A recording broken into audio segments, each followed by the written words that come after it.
시청자 여러분 안녕하십니까. 굿모닝 포커스 경제용품 시작합니다.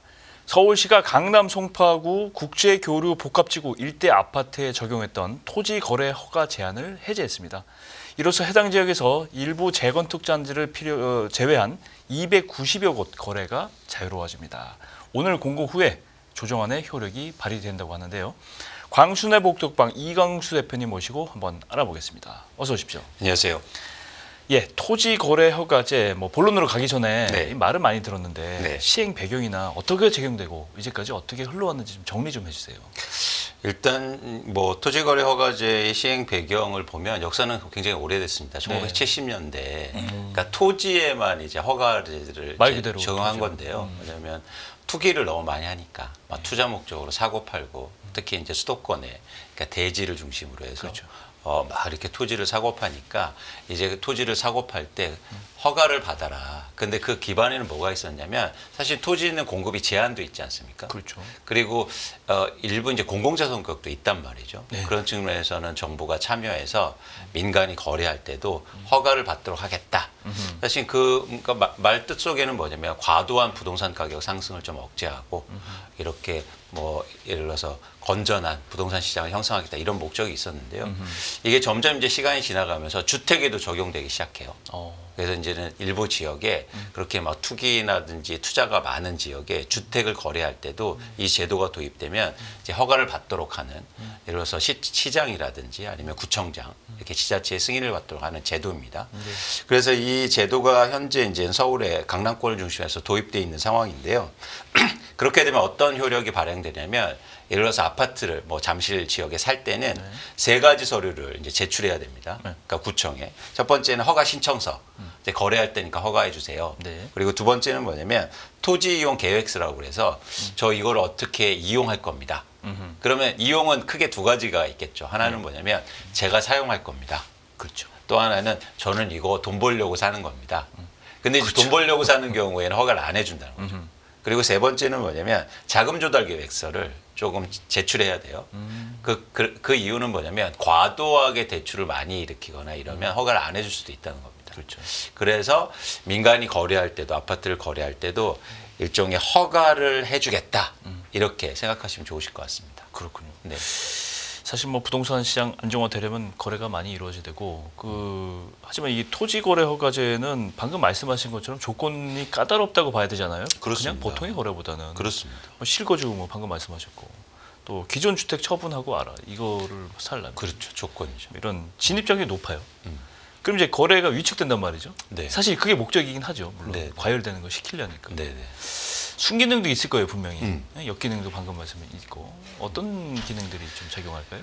일단은 순기능으로 하는 거는 상대적으로 과열된 시장에서 이런 정책이 도입되거든요. 그러니까 가격이 막 급등할 때, 그러니까 상대적으로 수요를 조금 투기 세력이 막 올 때. 억제하는 그런 효과를 낼 수가 있는 그런 순기능을 가지고 있고요. 실제로 도입된 과거의 예를 보면은 거래량이 줄어들면서 시장에서 좀 안정되는 효과를 보이기도 합니다. 근데 역기능이라 하는 거는 일단 앵커님 말씀하신 것처럼 거래가 크게 줄 수도 있고 또 하나 뭐냐면 그렇다 보니까 오히려 가격이요 급등하는 그런 모습을 보이기도 해요. 오히려. 네. 왜냐하면 이제 가격은 결국엔 수요도 중요하지만 이제 공급도 중요하지 않습니까? 그렇죠. 즉 공급이라는 건 제가 계속 강조하지만 매도 물량이라는 거죠. 근데 이런 어떤 규제가 적용되기 시작하면 집을 내가 굳이 팔아야 돼? 나중에 또 해제될 건데 이러면서 사실은 예를 들어서 매물이 잠기는 효과를 낼 수도 있거든요. 그럼 희소해지죠. 그렇죠. 그러면서 가격이 또 역설적으로 급등하는 그런 어떤 역기능이랄까 그런 것도 작용하기도 합니다. 그리고 이제 많은 분들이 얘기하는 게 내가 집을 갖고 있는데 팔고 싶은데 잘 안 팔린다. 그래서 재산권이 침해된 거 아닌가 이런 말씀도 사실 그럼 하시는 불만이 거죠. 나오죠. 네. 당연히. 네. 네.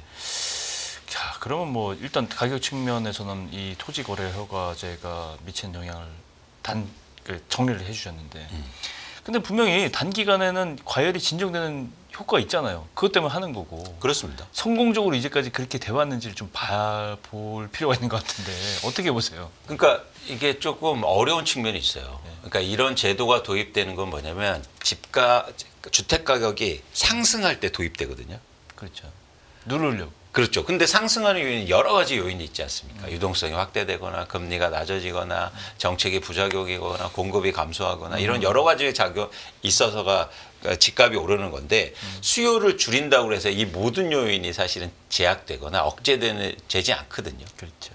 그래서 항상 보면 이런 제도가 도입돼도 집값을 의미 있게 안정시키는 그런 역할을 하지 못한 것도 사실입니다.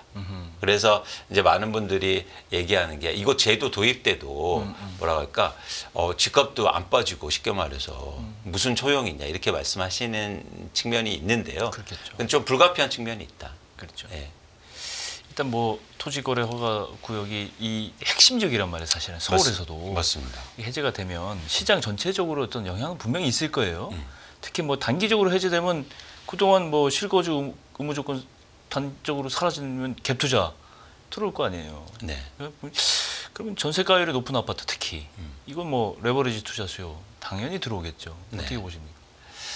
이제 가능성이 있는데요. 일단 지금의 상황을 보면 이게 계속 뉴스가 나오고 이제 도입될 예정이다라는 게 시장에 반영되기 시작하지 않습니까? 그렇죠. 그러면서 첫 번째 어떤 영향이 있냐면 집을 팔려고 하는 사람들이 호가를 올리기 시작했어요. 그래서 심지어 몇 억 원씩 지금 호가가 오르고 있는데. 그렇지. 근데 이건 이제 일단 거래가는 아닙니다. 근데 말씀하신 것처럼 이제 그 가격을 누군가 사면은 이제 거래가가 실제로 반영이 되는 건데요. 과연 실수요 말고 투자 수요가 여기서 붙을 수 있느냐라는 관점에서 저희가 이제 전망을 해봐야 되는데 네.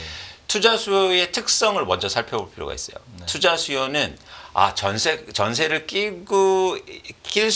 껴서 살 수 있다고 하는 게 아니라 가격 상승에 대한 기대감이 높아야 투자 수요가 들어올 거 아닙니까? 그렇죠. 그렇죠. 그게 핵심이죠. 그렇죠.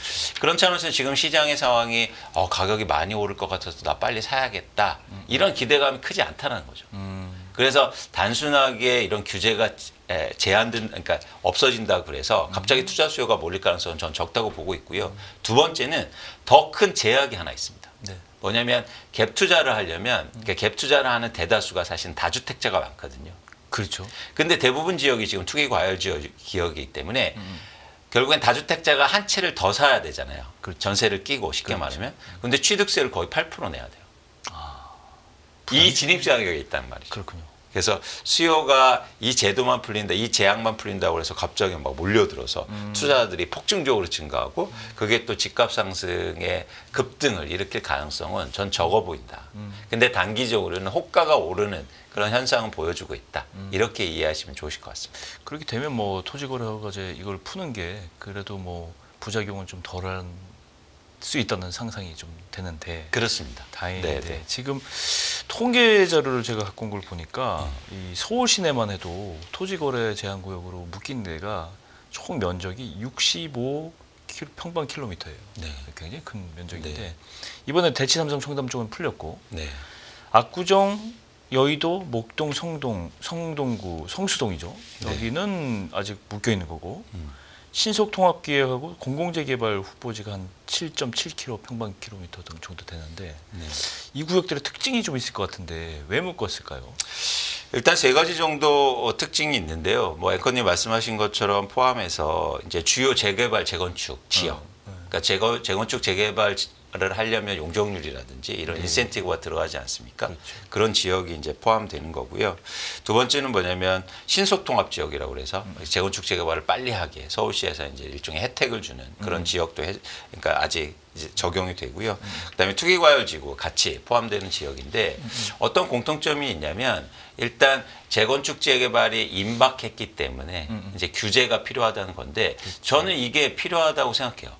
그러니까 그 지역의 어떤 시장 안정뿐만 아니라 또 하나는 사업이 원활하게 추진하기 위해서도 필요합니다. 그러니까 무슨 얘기냐면 투기수요가 좀 제한을 해야 빨리 진행이 되고 뭐 이런 거죠. 그렇죠. 그리고 실질적으로 봐도 이제 조합원들이 반대할 수는 있지만 이 피상적인 것만 볼 때 사실 그 내면을 보면 조합원이 이렇게 구성되어 있지 않습니까? 그렇죠. 근데 새로운 조합원이 들어와요.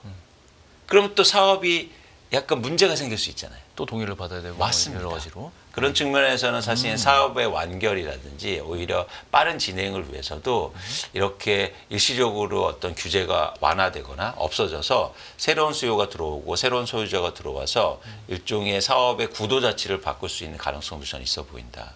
그런 측면에서는 그렇게 임박한 사업이 임박한 지역에서는 이런 규제를 계속 유지하는 게 맞지 않을까? 그게 오히려 조합원들을 위해서도 도움이 되지 않을까 생각합니다. 그렇죠. 중간 질문이긴 한데 네. 이번에 보니까 이 토지거래 허가제 제한 풀린 강남 송파구 중에서도 사실은 재건축 재개발 해당 지역들은 안 풀렸어요. 맞습니다. 이 배제를 했단 말이죠. 그렇죠. 예정이 돼 있는 곳도 포함된 건가요, 이게? 아닙니다. 그러니까 안전진단 통과한 걸 기준으로 해서 이미 착수한 곳들. 그렇습니다. 그래서 임박한 곳을 그러니까 말씀드린 것처럼 그런 지역까지 풀어 들어가면 이제 호탁해지는 거예요. 그렇죠. 오히려. 정말 말 그대로 신속통합이 개발이 안 되는 거지. 맞습니다. 네. 그러면 다시 또 조합원들 구성도 그렇지. 달라지고 이럴 가능성이 있기 때문에 그런 것 좀 불가피한 측면이 있죠. 그거 풀리지 않은 게 안고가 빠졌다 뭐 이렇게 불만을 가지신 분들이 있는데 사실은 그 투기적인 측면에서 생각하는 거지 사실은 그건 빼야죠. 사실. 그러니까 이런 분들이 불만을 가지실 수 있죠. 나 빨리 팔고 나 다른 데 가고 싶은데 빨리 그렇죠. 이거 올랐을 때 빨리 팔고 그러니까 사업이 진행되는 걸 보거나 아니면 내가 주거의 만족도를 올리기 위해서 이런 사업을 기다리는 게 아니라 빨리 이렇게 회전율을 높이고 싶은 투자자인 경우에는 그렇죠. 불만이 있을 수 있습니다. 그렇죠. 예. 압구정, 여의도, 목동 여기도 이제 뭐 된다 안 된다 말이 많고 재개발도 뭐 목전에 있고 이런 곳인데 빠졌어요 이번은. 네. 계속 묶여 있어요. 네.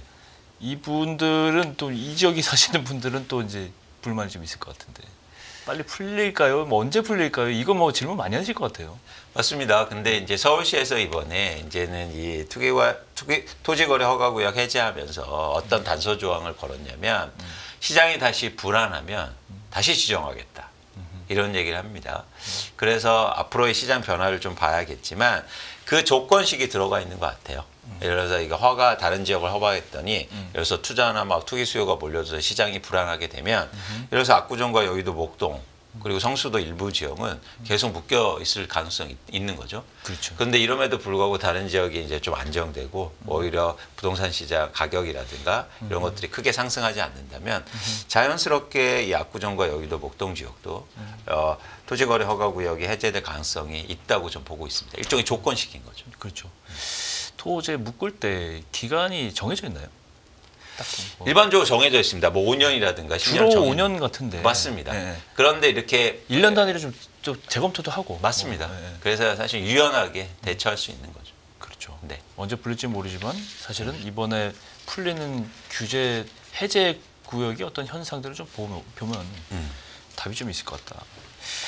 근데 이번에 서울시가 새로 묶은 곳이 있어요. 네. 토지거래 새로 신규로 강북구 모아타운 대상지 또 양천 광진구 2곳 구로 서대문 성북 중랑구 12곳 18일부터 5년간 토지거래 허가 구역으로 새로 지정한다 이렇게 발표됐습니다. 강남 송파는 정책 효과가 없어서 풀린다고 했으면서 오히려 집값이 안정된 다른 지역을 새로 묶는다 뭐 이런 비판이 있어요. 앞뒤가 안 맞는 거 아니냐. 이건 어떻게 보세요? 그러니까 그 강남 쪽에서도 이제 푼 지역을 보면 해제를 완화한 지역이나 푼 지역을 보면 그래서 재건축이 임박하거나 말씀드린 것처럼 이렇게 임박한 지역은 사실은 계속 규제를 두거든요. 그러니까 마찬가지로 이렇게 강북권의 일부 대상지 대형은 그런 재건축이나 재개발에 임박했다고 판단된 지역을 새로 지정한 거죠. 그래서 오히려 이제 재산권의 침해라든가 거래가 안 됐다는 이런 부작용이 있을 수는 있지만 오히려 조금 더 호흡을 좀 길게 가져가면 사업을 원활하게 진행시키기 위한 어떤 방편이 될 수 있다라고 전 보고 있거든요. 그래서 이렇게 소유권이 자꾸 왔다 갔다 하고 변동성이 크면 오히려 분란이 커지고 조합원들이 문제가 생겨서 사업이 더 지연될 수 있기 때문에 새롭게 지정한다고 전 이해하고 있습니다. 그래서 그런 측면에서 이렇게 일종의 거래가 안 된다는 부작용을 어떤 감안하더라도 이렇게 새로 지정하면서 사업의 진척 속도를 좀 높이기 위한 목적이 아니었을까 그렇게 판단을 합니다. 그렇군요. 이번에 보면 이제 블럭 행정구역 단위로 통째로 묶고 풀고 하는 건 아니에요. 그건 아닙니다. 그러니까 딱 맞습니다. 봐서 될 만한 구역은 뭐 해제하고 또 그렇죠. 아닌 구역은 또 그 중에서 핀셋으로 또 제외하고 그렇죠. 이렇게 하는데 이걸 정확하게 좀 판단을 했으면 좋겠다는 생각을 뭐 했겠죠. 네, 네. 예, 잘 했겠다고 네, 생각하는데. 네, 네. 그런데 이제 여론을 보면 서울 시민을 대상으로 지난해 말 조사를 해봤더니 서울 시민의 절반은 토지 허가 제한 구역 뭐 이게 설정하는 게 효과가 없다. 그러면서도 토지 허가 제도는 운영을 해야 된다. 이게 비율이 높았어요. 네. 이게 이제 마음이 왔다 갔다 하는 건지 아니면 사람마다 이 의견이 다른 건지 이 상맞는 거잖아요, 사실은. 별로 효과도 없다. 그러면서도 필요하다 하는 뭐 그런 의견이 많은데 이건 이게 어떤 심리라고 봐야 됩니까? 그러니까 토지거래 허가 제도에 대한 어떤 영향과 그리고 원인 결과 뭐 시장에 대한 어떤 뭐랄까요 말씀드린 것처럼 영향에 대해서 정확하게 분석이 안 돼 있기 때문에 이렇게 상반된 그래요. 여론조사가 나온다고 좀 보고 있습니다. 그래서 그러니까 생각해 보면 그래 투기하는 사람들 막아야지 하면서도 야 그 재산권이 안 되는 거, 뭐 형성이 잘 안 되는 거 아니야? 거래가 안 되면서 시장이 또 불안 요인이 되는 거 아니야? 이런 상반된 의견이 있다 보니까 네. 이렇게 예를 들어서 여론조사도 좀 이렇게 쉽게 말해서 왔다 갔다 하는 거죠. 그런 측면에서는 저희가 좀 근원적인 질문이 필요한 거죠. 서울을 중심으로 해서 이렇게 부동산 가격이 크게 오르고 변동성이 큰 지역에 과연 토지거래 허가 제도 자체가 필요한가? 근데 왜 이런 고민이 필요하냐면요. 서울시만 보면요.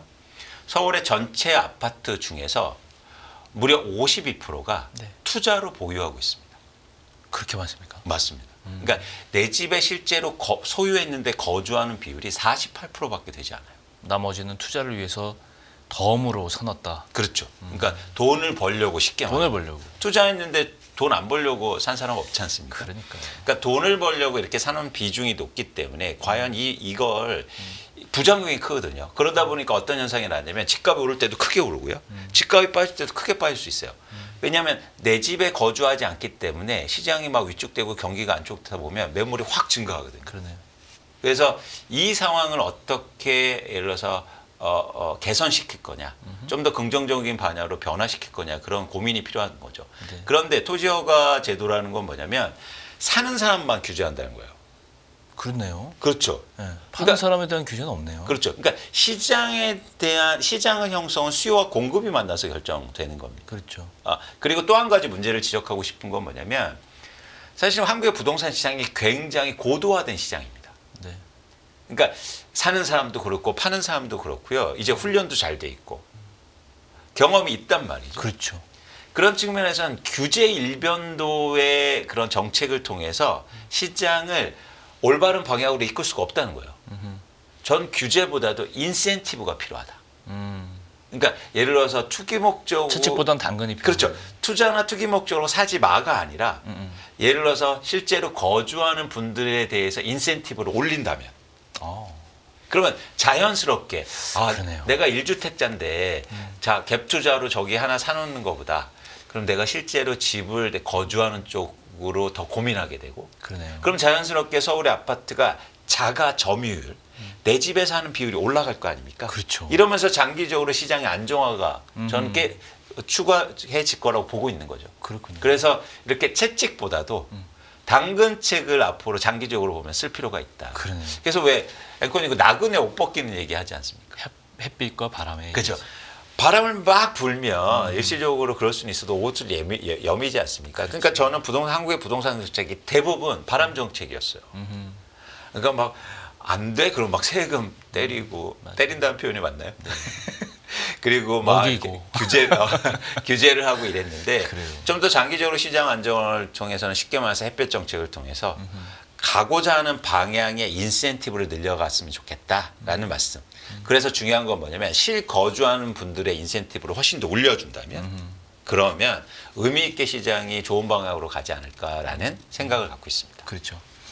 조금 다른 얘기인데 저는 이 서울시 아파트들을 보면 그 연식들이 오래된 아파트들이 많아요.